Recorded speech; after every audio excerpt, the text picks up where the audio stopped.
Welcome back to Curse Conversations. Today I'll be your host, Angela. And I'll be your co-host, Sophie. And today we're going to be talking about Lizzie Borden. Woo. So, Lizzie Borden was a woman accused of brutally murdering her father and stepmother in Fall River, Massachusetts in 1892. Huh. While the rhyme Lizzie Borden took an axe has been ingrained in American culture, the story behind the tragedy is far more complex and unsettling. I'm going to read out the nursery rhyme that it became. So, Lizzie Borden took an axe and gave her mother 40 whacks, and when she saw what she had done, she gave her father 41. Huh.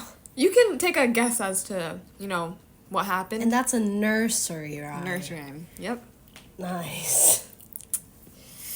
Yeah.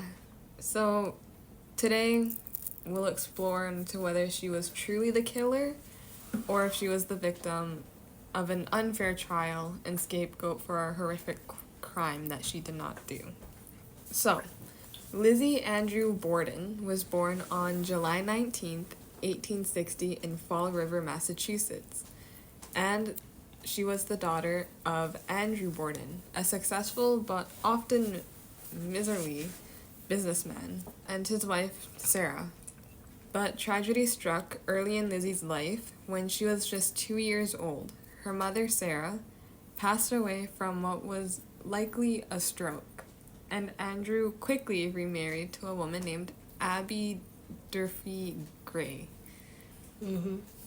Abby, Lizzie's stepmother, was reportedly not well liked by Lizzie and her older sister, Emma. Despite the family's wealth, Andrew was a prosperous property developer and an owner of several businesses. There was tension within the household. Lizzie and Emma's relationship with Abby was strained, and Lizzie herself often spoke about feeling emotionally distant from her father. So, not very good. Nope. Despite the tension, Lizzie lived a relatively quiet life until the infamous day in August 1892. But before we delve into the crime, let's take a closer look at the dynamics of the Borden household and the life that Lizzie lived in those years. While the Bordens lived in a large, imposing house on 2nd Street in Fall River, there were undercurrents and strife.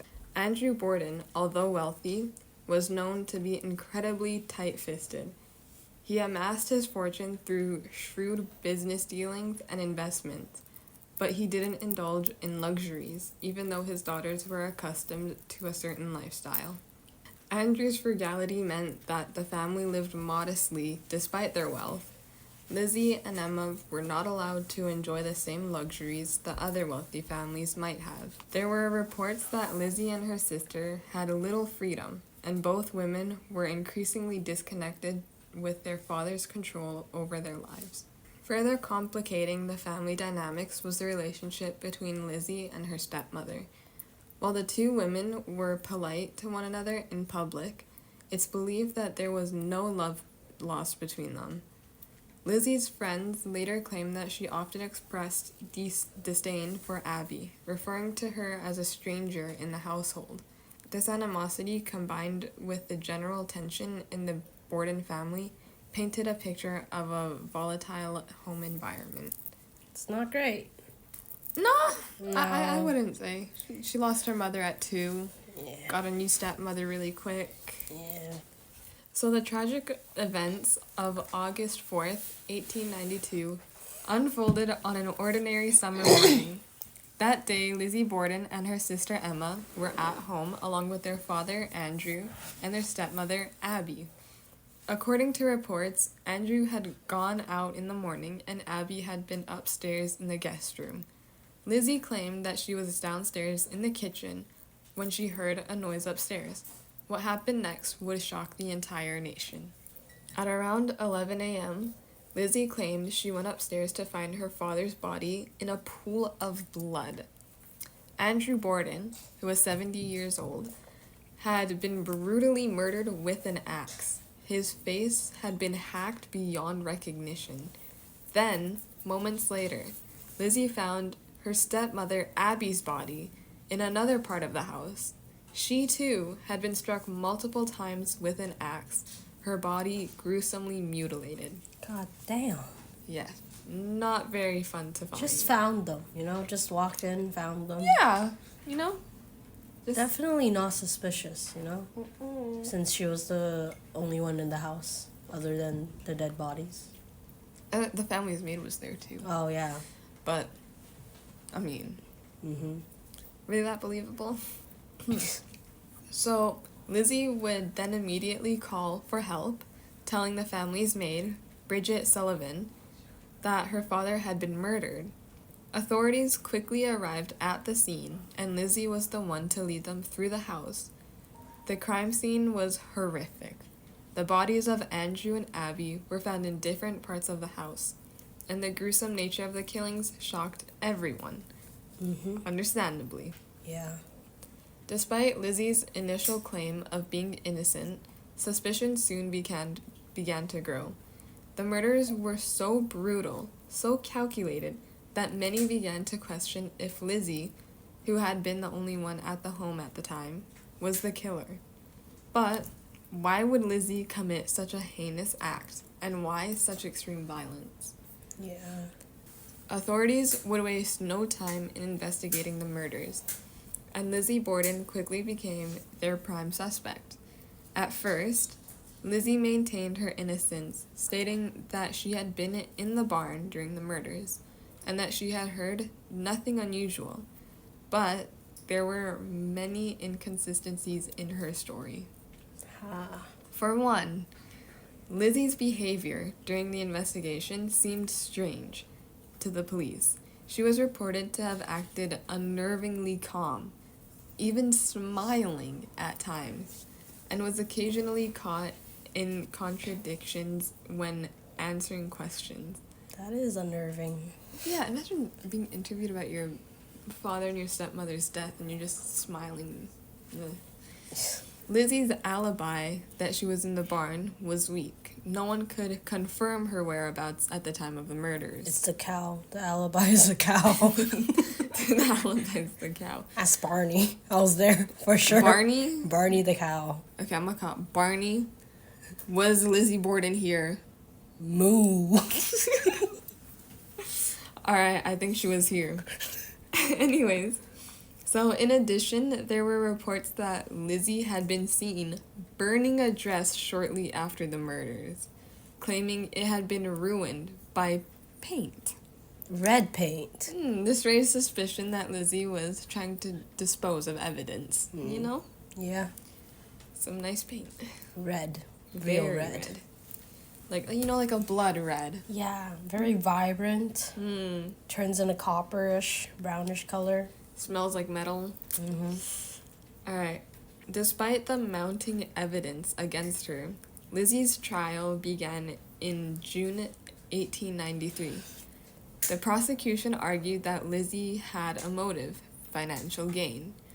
Andrew Borden's will had recently been updated, leaving Lizzie and Emma the majority of his estate.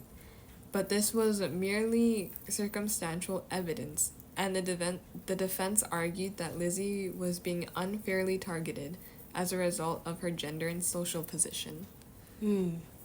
Throughout the trial, Lizzie's demeanor was calm, and she was often described as composed and unflappable. Her defense team painted her as a victim of family strife, arguing that she could not have committed such brutal murders. The jury, after deliberating for just over an hour, found Lizzie not guilty. Huh? Though Lizzie was acquitted, the reason of her guilt or innocence remains a subject of debate to this day. Many believe that Lizzie was indeed the murderer, particularly given the violent nature of the killings and the lack of any clear suspects. Others argue that Lizzie was a victim of an unfair trial, a woman living in a time when women were often scapegoated for crimes they didn't commit. Some theories suggest that Lizzie may have been motivated by a deep resentment of her father and stepmother. Others believe the murders could have been the result of mental illness, or perhaps an argument that escalated into violence. There are also those who point to the possibility of another suspect, like Bridget Sullivan, the maid, or even a mysterious intruder. However, no solid evidence ever emerged to definitively identify the killer. Mm-hmm. Over the years, the case of Lizzie Borden has become a part of American folklore, inspiring countless books, plays, movies, and even an infamous rhyme. But despite the passage of time, the truth behind the murders remains elusive. Mm. After the trial, Lizzie Borden's life took a dramatic turn. Though acquitted of the murders, she was forever marked by the case. Lizzie and her sister Emma lived the rest of their lives in relative seclusion. They moved into a large mansion in Fall River, which they called Maplecroft, but their relationship with the community and with each other remained strained. Lizzie never married, and she remained a somewhat reclusive figure, known more for her notoriety than any personal achievements. She passed away in 1927 at the age of 66, but even after her death, the mystery of the murders lingered, and now we can only wonder if she was guilty or innocent. And I'm pretty sure you can still visit the house. Can we stop visiting? You know what that means? I only visit the ones that have been teared down. Yeah, I'm pretty sure you can visit the house still, though. Yeah, you can. Oh, we don't have to. No, you can visit Lizzie Borden house tour. Why? Let's go to Massachusetts. We're not. Road trip. Nope. Let's go. Nope. Let's go. Stop trying to drag me to haunted places. You have no choice. There are several, damning evidence pointing at her. Her alibi being a cow. Actually, not. It was never specified that it was a cow. The barn. Yeah, but she never had a solid alibi. That's fair. And she was seen burning things, which can be hearsay. But Could be. Yeah. But that was Lizzie Borden, and we're definitely going to visit. No, we're not. Yes, we are. Anyways, so please, if you enjoyed, leave us comments on what you would like us to talk about next. We might In never the talk far, about far, them. far future. Coda agrees. We might never talk about them. Probably not. Anyways, so I was your host, Angela. And I was your co-host, Sophie. And that's it for today. Bye-bye.